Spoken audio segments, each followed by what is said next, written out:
Assalamualaikum warahmatullahi wabarakatuh. Kami dari kelompok 9 Hukum Perusahaan ingin menjelaskan mengenai akibat hukum proses pembubaran dan likuidasi. Sebelumnya perkenalkan, nama saya Danisha Mutiara Aziza dengan NIM 300. Perkenalkan, nama saya Gladys Maeswari dengan NIM akhir 278. Perkenalkan, nama saya Frida Zara Rimadani dengan NIM akhir 514. Perkenalkan, nama saya Muhammad Randy Setiawan dengan NIM terakhir 584. Perkenalkan, nama saya Muhammad Fatur dengan NIM akhir 163. Perkenalkan, nama saya Billy Kristo Sembiring dengan NIM akhir 260. Di sini saya akan menjelaskan mengenai definisi pembubaran PT serta likuidasi. Apa itu pembubaran PT? Pembubaran PT adalah keputusan atau keadaan hukum yang menyebabkan suatu perseroan terbatas tidak lagi berstatus sebagai entitas hukum yang aktif. Pembubaran PT ini merupakan tahap awal dari proses penghentian eksistensi badan hukum PT. Ini didasari dalam pasal 142-143 Undang-Undang Nomor 40 Tahun 2007 serta Permen-Kumham Nomor 21 Tahun 2021.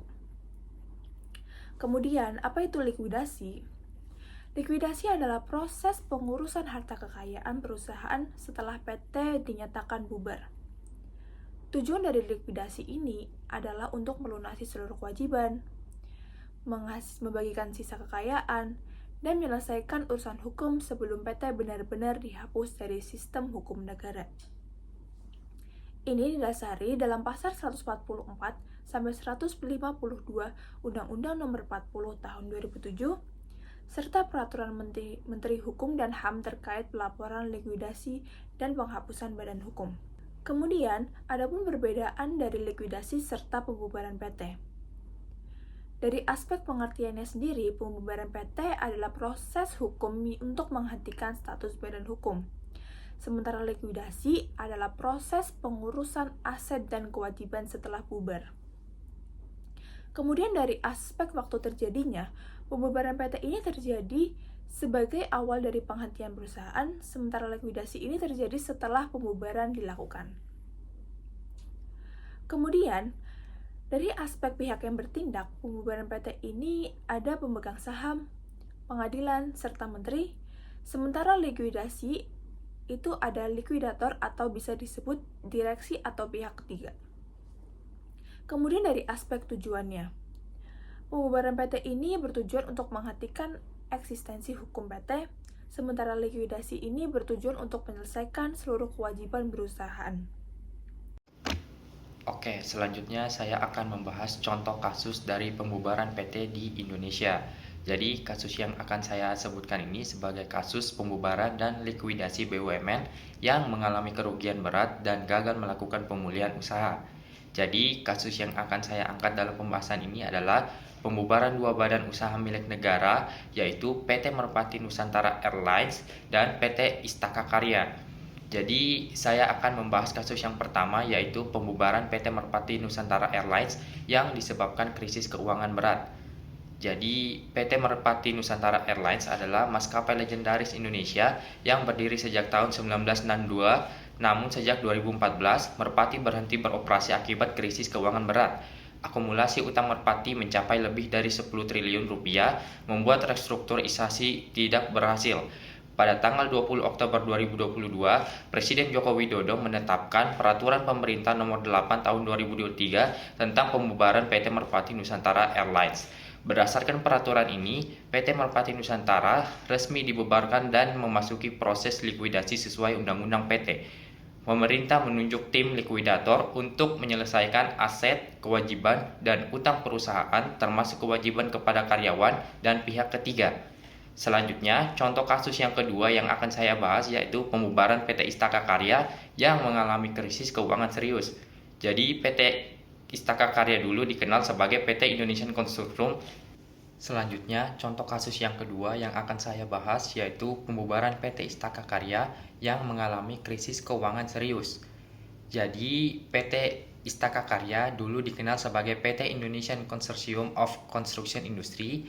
Jadi, perusahaan BUMN ini dibentuk tahun 1986 untuk menangani proyek konstruksi besar.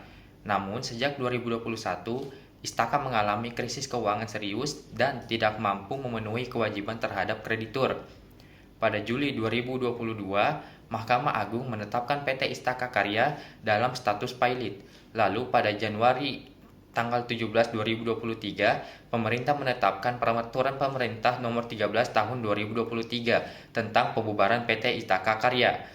Likuidator bertugas untuk menyelesaikan seluruh aset dan kewajiban sesuai ketentuan kepailitan dalam Undang-Undang Nomor 37 Tahun 2004. Jadi, kedua PT tersebut merupakan badan usaha milik negara yang secara resmi telah dibubarkan oleh pemerintah karena kondisi keuangan yang tidak sehat dan tidak mampu menjalankan kegiatan usaha secara berkelanjutan. Dibubarkannya PT Merpati Nusantara Airlines dan PT Istaka Karya adalah bagian dari reformasi BUMN agar lebih efisien dan profesional. Proses pembubaran ini adalah contoh nyata bagaimana hukum perusahaan bekerja dalam praktik. Selanjutnya, saya akan menjelaskan tentang alur lengkap proses pembubaran perseroan terbatas atau PT secara sistematis dari awal sampai akhir berdasarkan Undang-Undang Nomor 40 Tahun 2007 tentang perseroan terbatas, disertai penjelasan setiap tahap. Yang pertama adalah munculnya alasan pembubaran. Pembubaran PT diawali dengan adanya dasar atau penyebab hukum. Alasan ini dapat berupa: yang pertama, keputusan RUPS. Yang kedua, jangka waktu PT telah berakhir.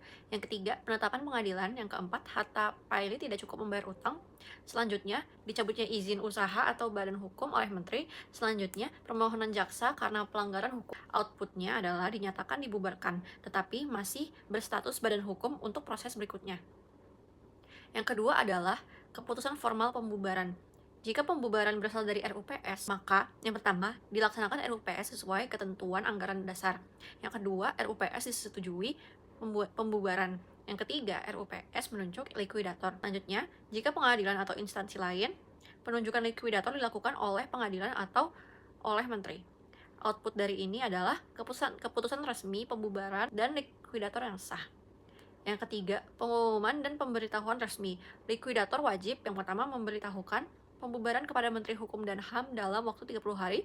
Selanjutnya, mengumumkan dalam surat kabar dan tambahan berita negara Republik Indonesia. Tujuannya adalah agar kreditor atau pihak ketiga dan masyarakat tahu status PT dalam likuidasi.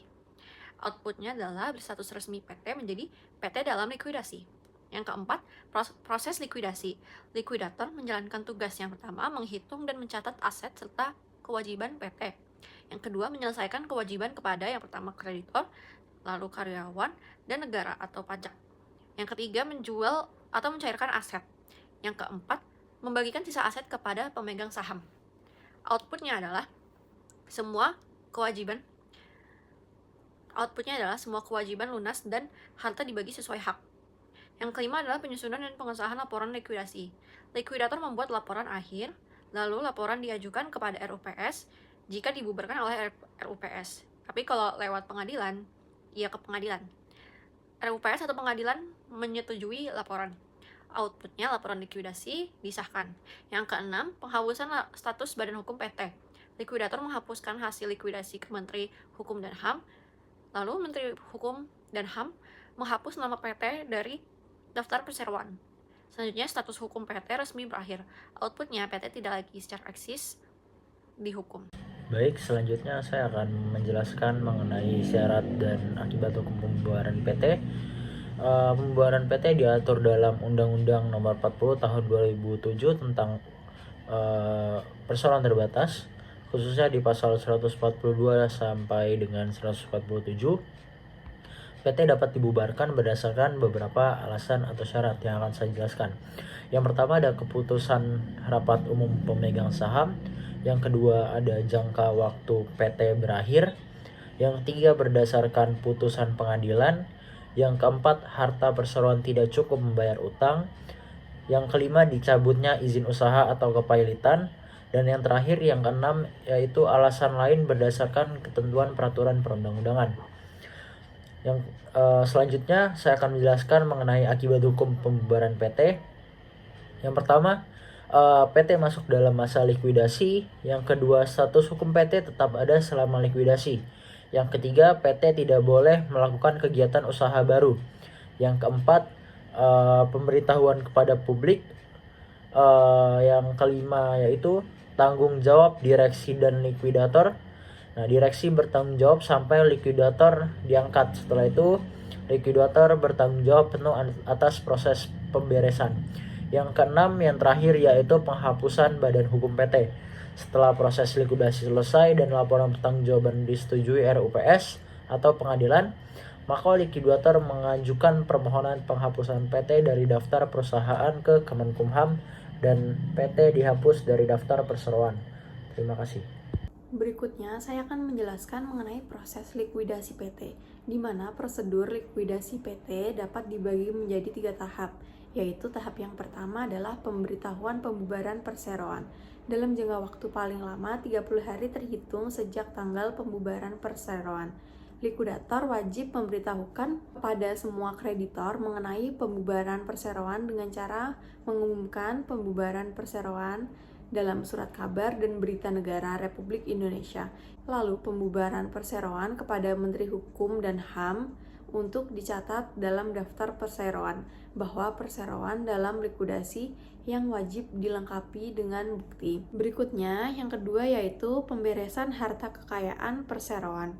Berdasarkan pasal 149 ayat 1 Undang-Undang PT melakukan pemberesan harta kekayaan perseroan dalam proses likuidasi merupakan kewajiban likuidator yang meliputi pelaksanaan yang pertama, pencatatan dan pengumpulan kekayaan dan utang perseroan. Lalu pengumuman dalam surat kabar dan berita negara Republik Indonesia mengenai rencana pembagian kekayaan hasil likuidasi. Yang ketiga, pembayaran kepada para kreditor. Lalu keempat, pembayaran sisa kekayaan hasil likuidasi kepada pemegang saham.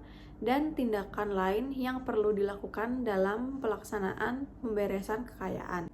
Berikutnya yang ketiga, yaitu yang terakhir, pemberitahuan hasil akhir likuidasi. Likuidator bertanggung jawab kepada RUPS atau pengadilan yang mengangkatnya atas likuidasi perseroan yang dilakukan.